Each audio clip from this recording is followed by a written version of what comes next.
Good morning, good afternoon, good evening, whatever time you are watching this.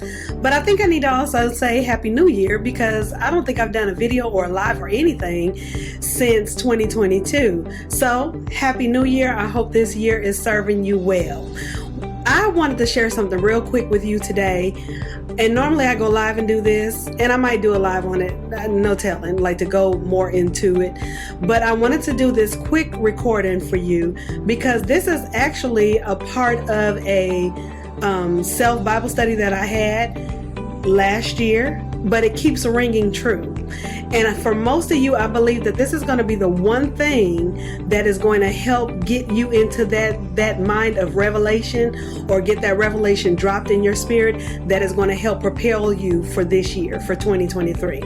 So I'm going to come from 2 Kings, the 4th chapter. And if I sound nasally, forgive me, I'm just getting over like a horrible cold and bronchitis. So if I cough, excuse it, okay? So 2 Kings, the 4th chapter, and it talks about a woman who is really in need financially.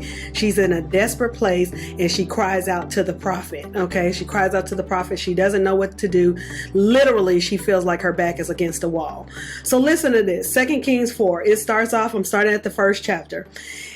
It says, the wife of a man from the company of the prophets cried out to Elijah, your servant, my husband, is dead, and you know that he revered the Lord. But now his creditor is coming to take my 2 boys as his slaves. Okay, let me just stop there.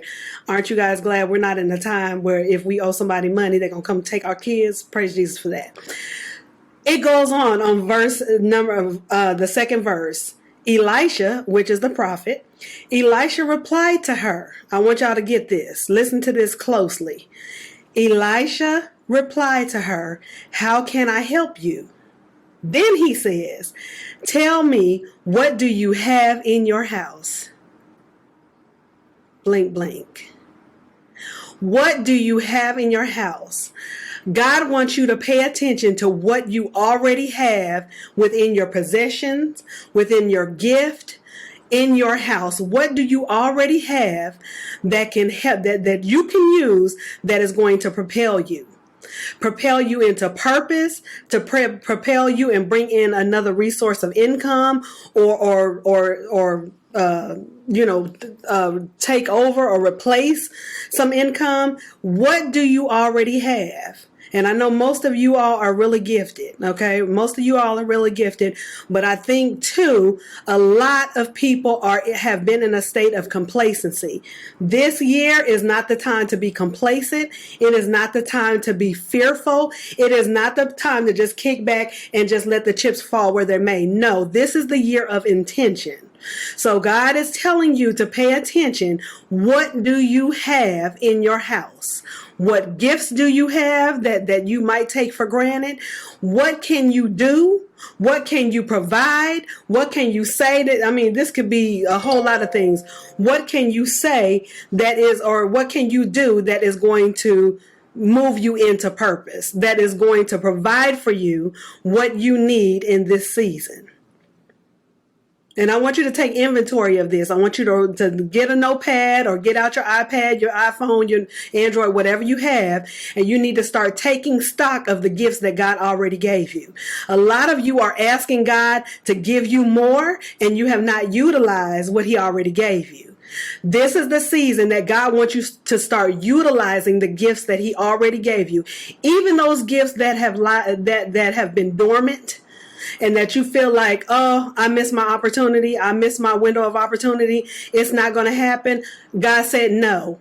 Some of you have gifts, and some of you have things that are in your house, in this temple, okay, that you have not put out, and you have put it aside because of whatever. Either you didn't want to do it, or you got hurt behind it, didn't want to touch it no more, whatever the case is. But it is time to start taking inventory of the gifts that God has given you, and it is time for you to start utilizing those things so that God can not only use you for the kingdom, but use you to be a blessing to the world.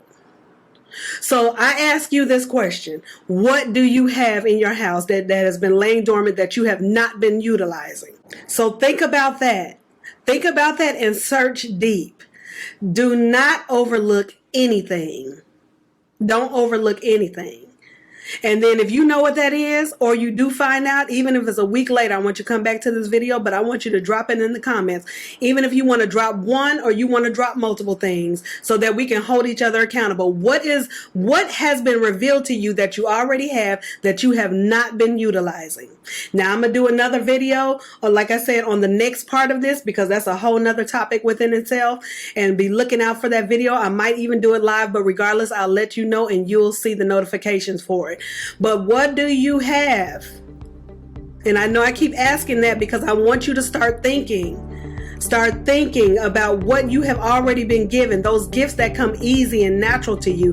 What is that? What is it? Or what are they? What are they? Drop it in the comments because I want to hear. Okay? I want to hear it. Not because I'm nosy, which I can be, but because I want to literally support you in what you are going to move forward with in this new season, what you're going to move forward with in utilizing the gifts that God has already given you. So stop asking for new stuff and you haven't utilized what he gave you. Okay? He wants you to start. He wants to resurrect those things that seemed dead, old, retired, lost. He wants to resurrect those things so that you can use those things, because those gifts are going to make room for you. So drop it in the comment what it is. I will send you I will do another video on this. And if this blessed you, please share it. I would love for you to share it. Definitely comment and like it. And I will talk to you guys soon. I'm Christyl Benford. Love ya. Bye.